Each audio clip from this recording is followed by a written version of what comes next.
জিতা অষ্টমীর পরের দিন অর্থাৎ আজ কৃষ্ণ নবমীর দিন থেকে শুরু হলো কাশীপুর দেবী বাড়ির দুর্গাপুজো। এখানে দেবীকে রাজরাজেশ্বরী রূপে পূজা করা হয়। কথিত রয়েছে, রামচন্দ্র রাবণকে বধ করার জন্য যে 16 দিনব্যাপী পূজা করেছিলেন, সেই প্রথা মেনে 16 দিন ধরে মা পূজিত হন।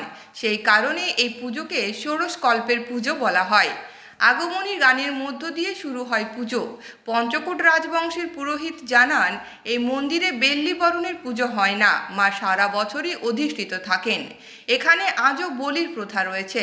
এখানে দুর্গাপূজার অষ্টমীর দিন শ্রীনাথ মন্ত্র পাঠ করা হয়, যা অতি গুপ্তাদিগুপ্ত। দুর্গাপূজার অষ্টমীর দিন মায়ের পায়ের ছাপ পড়ে, যা অবিশ্বাস্য হলেও আজও সেই ধারা অব্যাহত রয়েছে।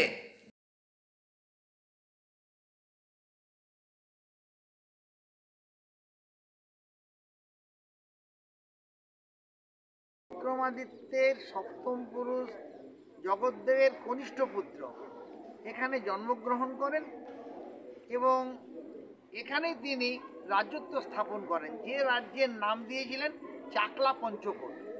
এবং চাকলা পঞ্চকোট রাজ্যে তিনি দুর্গাপূজা শুরু করেন। কাজেই তিনি এখানে শকাব্দ দুয়ে রাজত্ব স্থাপন করেছিলেন এবং সেই দিন থেকে আমাদের পুজো হচ্ছে। এটা ঘটনা যে তখন প্রতিমা পুজো হতো না, তখন ঘটে এবং যন্ত্রে পুজো হতো। এই যন্ত্র এবং ঘট আজও ঘট স্থাপন হয়েছে এবং যন্ত্র আছে। পরবর্তীকালে আমরা আজ যে মন্দিরে আমরা আছি, এইটা হচ্ছে রাজরাজেশ্বরী মায়ের মন্দির, যাকে দেবী বাড়ি বলা হয়। তা এই মা রাজরাজেশ্বরী হচ্ছেন কল্যাণেশ্বরীর প্রতিমূর্তি। কল্যাণেশ্বরী হচ্ছেন মহারাজা বল্লাল সেনের ইষ্টদেবী শ্যামারূপা দেবী। বল্লাল সেনের কন্যা সাধনার সাথে বিবাহ হয় মহারাজা কল্যাণ শেখর সিংহদেও বাহাদুরের।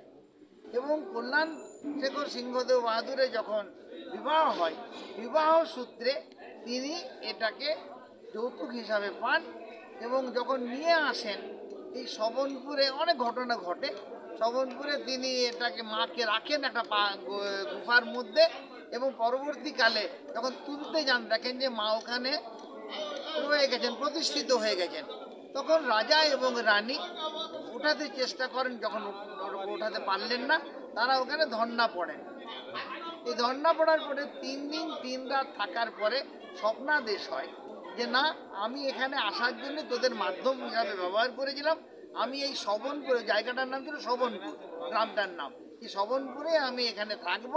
তবে আজ থেকে বল্লাল সেনের ইষ্টদেবী শ্যামারূপা নামে আমার নাম আর থাকবে না, লোকে ওই নাম ভুলে যাবে।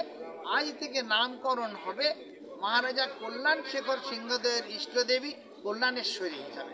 মাইথনে যেটা আছে আমাদের পঞ্চকোটে জনৈক পোদ্দার আছে, যার নাম চিনিবাস। এই চিনিবাসকে আমি স্বপ্নাদেশ দিয়েছি এবং সে আমার চতুর্ভুজা ত্রিপুরা মূর্তি অষ্টধাতুতে তৈরি করেছে।